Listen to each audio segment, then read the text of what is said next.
Please make sure the loan payments are covered. You. While I was at work, I got an unexpected email. Worried, I quickly called Greg. He calmly said, "Oh, sorry, I've fallen for someone else. I've decided to start a new life with her." Then he told me he was taking the luxury car we had just bought, using a loan under my name. I begged him not to, but he wouldn't listen. He hung up on me and stopped answering my calls. Just like that, Greg was gone, leaving me with a huge debt and our 10-year-old son. I'm Hannah, 35 years old. Greg is the same age. We were a family of 3, including our smart son, Kevin. Even as a young boy, Kevin loved reading online and talking to me about serious things. Greg, on the other hand, was unreliable. He often lost jobs. I worked full-time and worried about our future, but for the past 3 years, Greg had finally kept a steady job. He started talking about making more family memories, and that's how we ended up planning to buy a $35,000 camper van.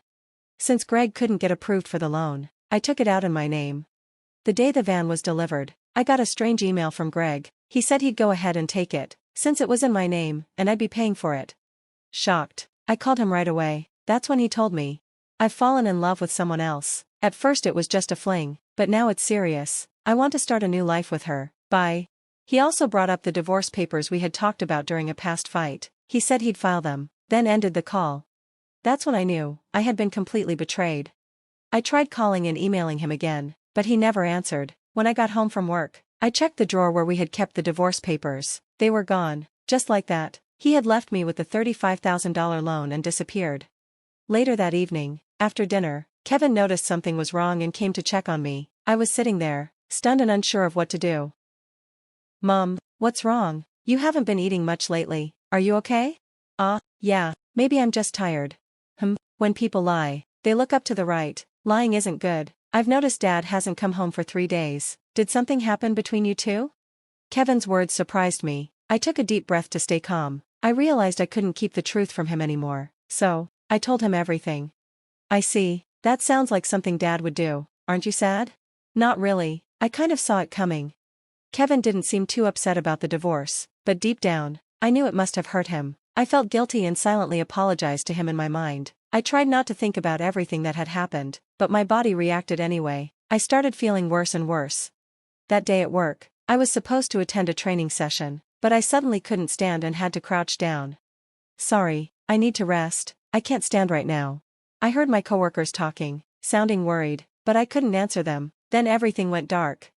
When I woke up, I was in a hospital bed. The doctor said I needed more tests and admitted me right away. Lying there with an 4 in my arm, staring at the white ceiling, I felt ashamed. It's just stress, I thought, but the tears came anyway.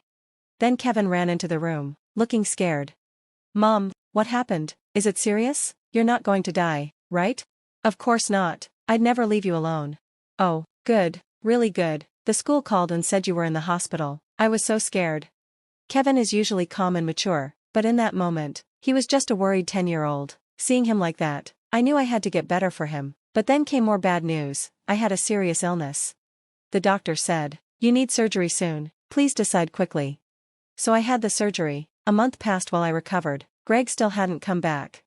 When I finally got home, I checked the mailbox and found a payment notice for the camper van loan. Wasn't the loan supposed to be paid automatically? I thought. I quickly checked my bank account. It used to have $20,000. Now it only had $33.90. Greg must have taken the money. I wanted to call him, but he had disappeared. I didn't even have the camper van to sell and repay the loan. Everything kept going wrong. I felt myself falling deeper into despair. Kevin noticed and gently touched my forehead. "You look pale. Are you sick again? You don't have a fever." "I'm not sick right now, but listen, your dad took the car and all the money. I can't work right now, and we don't have any money left. I don't know what to do." Kevin thought for a moment, then said, "I'll start delivering newspapers, and I'll look online for jobs I can do." His words lifted my spirits. "Thank you. I'm sorry for making you worry. I need to stop feeling sorry for myself. I'll do everything I can." I smiled at him. Kevin smiled back and then said something unexpected. "Let's figure out how to get the car back from Dad." "Huh? How can we do that? The loan's under my name." "Exactly, so maybe we can." Kevin had an idea I never would have thought of. "But we don't know where your dad is." "Yes, we do. Let me check my phone." A month ago, during a family hike, Kevin had gotten lost. After that, we bought him a kid's phone and installed a GPS app that Greg and I could also use. With this app, I can see where Dad is in real time. He's been moving around a lot. Oh, but even if we find him, he might just lie and run again. I was worried, but Kevin smiled and said, "Don't worry, I've already taken precautions." What did you say? While I was in the hospital, Kevin had done something amazing all on his own. He had even found out about Greg's new girlfriend. How did such a smart kid come from me? I thought, completely amazed. "Let's teach Dad a lesson," Kevin said. "Let's start the plan now." Together, we got ready. With Kevin by my side, I can face anything, I thought. Let's go, whenever, wherever. 3 days later, my phone rang. "Hey, it's me, please, I need help." "Oh, who is this?" "Don't play dumb, it's your husband. The police are asking me questions about you. They might even ask me to come in. Help me out." "Oh, is that so? Just wait a moment." Right away, I went with Kevin to find Greg. To my surprise, he was at a forest park near our house, one where people could camp. We saw Greg standing near the camper van, looking confused as police officers questioned him. I felt tired and embarrassed. I sighed and asked the police if Greg and I could talk privately. They agreed and stepped aside. Greg, clearly uncomfortable with the attention from others nearby, quickly told Kevin and me to get in the car. Inside, his girlfriend was sitting with her legs crossed, glaring at us, but I didn't care anymore. "Sorry about all this, thanks for coming, but why were the police suddenly at my place?" Greg asked, confused. "Because I reported the camper van as stolen," I answered. "What? Why would you do that? Isn't it obvious? You took my car without permission." Greg seemed to think that just because we were married once, taking the car wasn't a crime. "But we're not married anymore, remember? You filed for divorce. We're strangers now. Taking a stranger's car is theft." Kevin figured that out first. "By the way, smart kid. I didn't steal it, I just borrowed it." "Oh really? Well, I'd like my car back now. Can you give me the keys?" I reached out my hand, and Greg handed over the keys, though he clearly didn't want to. Then Kevin quietly spoke up. "Why did you leave us and run off with this woman?"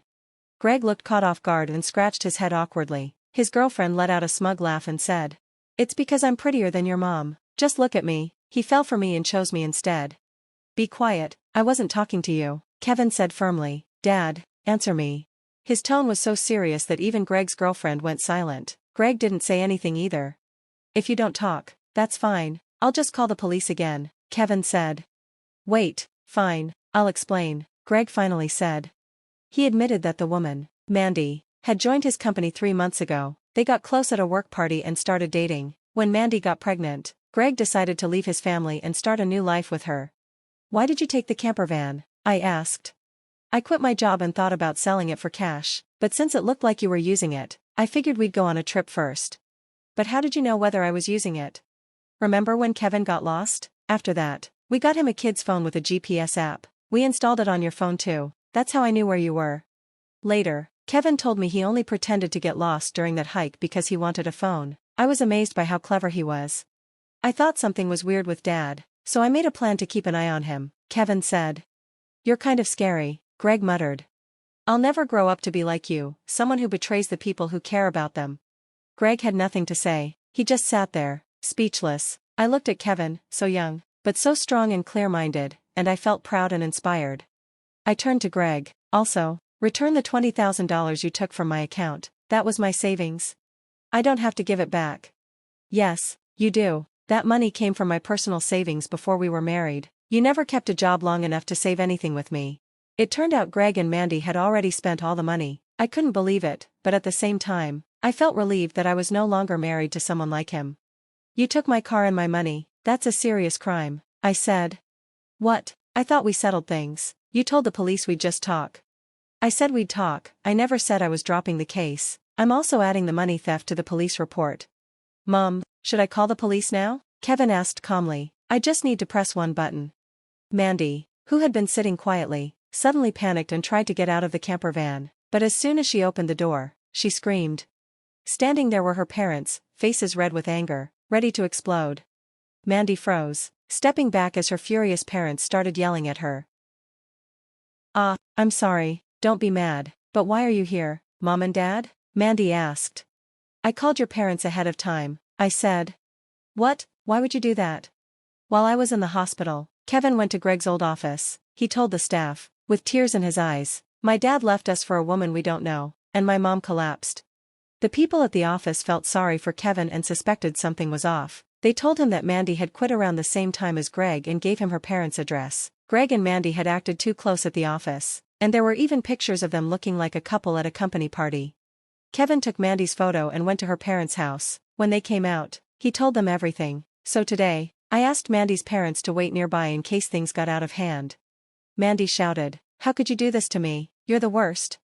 I don't want to hear that from you." That's my line. Also, your belly looks pretty big. When is your baby due? In 3 months. Wait, that doesn't make sense. You met my husband 3 months ago. How is that possible? The baby's not due yet, Mandy mumbled. Greg stared at her, shocked. Wait, what do you mean? I jumped in. Are you really that dumb? It takes 9 months to have a baby. That means this baby isn't yours. You've been tricked. Greg looked devastated. Mandy, is this true? She just laughed. Guess I almost pulled it off. Oh well, you're so easy to fool. Seriously, what a joke. You ruined my life, Greg shouted. The two of them started arguing loudly. No one stopped them. Instead, we called the police again to report everything. As it got dark, red and blue lights lit up the forest park. Police cars had arrived. No, please, I'm sorry, I was wrong. I'll change, I swear I won't cheat again. Just don't arrest me, Greg begged. Kevin replied calmly, people like you don't change, especially lazy ones. Exactly, I added, I can't trust you. You need to face the consequences. Greg tried to bargain, but if I get arrested, I won't be able to repay the money. Are you okay with that? That's fine, I said. You can pay me back after you've made up for what you did. I even found you a job. You'll be paying back the $20,000 you took, plus child support. It might take a while, but you'll pay it. Then I turned to Mandy. Don't think you're off the hook. You helped Greg steal. If he doesn't pay me back, I'll be coming after you. Mandy looked terrified. She turned to her parents for help, but they shook their heads. We don't support a daughter who brings shame and trouble, her father said coldly. In the end, Greg and Mandy were taken away in a police car. Thanks to Kevin's smart thinking, we were able to hold both of them accountable. They were released later, but I filed a legal claim for the $20,000, and Greg agreed to pay $500 a month in child support. I arranged for Greg to work at a subcontractor for my company. His wages would go straight into my account to cover what he owed. I also sold the camper van and paid off the loan. After that, my health improved a lot. I started feeling strong again and focused on my work. Kevin helped out around the house and ran errands. I decided to keep moving forward with strength, so Kevin could chase his dreams without giving up.